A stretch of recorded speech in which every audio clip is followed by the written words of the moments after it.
G'day, just a quick word about implementing change in your business. Often people get frustrated when trying to do this, so I'd like to share a couple of ways that can help you think about how to get it done. Change can be hard, and a lot of people have done a lot of research into how to make it work. And you can see on the cartoon on the left, it's probably pretty true in any organization. Everyone wants to change, no one wants to do it, and no one especially wants to lead it.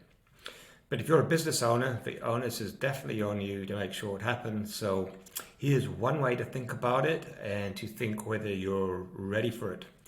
It's quite a nice little formula. It's not empirical, but it makes intuitive sense and can help you get your head around what needs to happen to boost your chance of success. I call it the DVP formula, where that stands for dissatisfaction, vision, and plan. And it sort of answers that question. What's the chance that you can implement change successfully? Well, the formula suggests it's a function of how dissatisfied you are with the current status, whether you've got some clear vision about what you actually want to achieve, i.e. what success actually looks like, and finally, whether you've got a plan so you can implement that change. And you can score yourself out of 10 for each of those factors, and typically, when I first meet people, they usually have some level of dissatisfaction that's driving them. So that score's pretty high, but they're not really clear about exactly what success looks like. And because they're not clear, they don't really have a plan. So the typical initial score could be about 10%. And if you can improve those individual scores by being clear on what your vision is and what your end game looks like, and then put a plan together to achieve that vision, you're much, much more likely to be successful.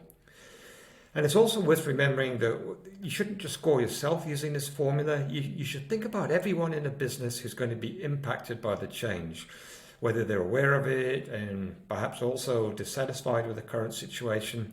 In other words, are they also motivated for the change? And they also need to understand what's going to be achieved by it and ideally what's in it for them. How will it make their lives better or easier or what have you? And how is a transition going to be achieved and what's their role in implementing it might be? And all of those criteria fall easily into a one-page plan, which I've explained in another video, so you can look it up there. And, don't score it from a purely personal perspective. Think of your team. Make sure they're across everything, because if they are, you're increasing your chance of success. I personally like the model. It's simple, it's easy to understand, but there are loads of other ways that you might want to look at changing your business. This is one here. Elsewhere in my resource base, you can find 2 free change success diagnostics that could help you evaluate how ready you personally are and how ready your business is for change. And if you do those diagnostics, you'll get a report identifying the top 3 things that you could focus on to boost your chance of success. So there you have it, a simple way of thinking about implementing change in your business. Definitely worth thinking about if you're making your own changes, and that could well boost your chances of success. So if you've got any questions, feel free to contact me and I'd be happy to help. Good luck with it.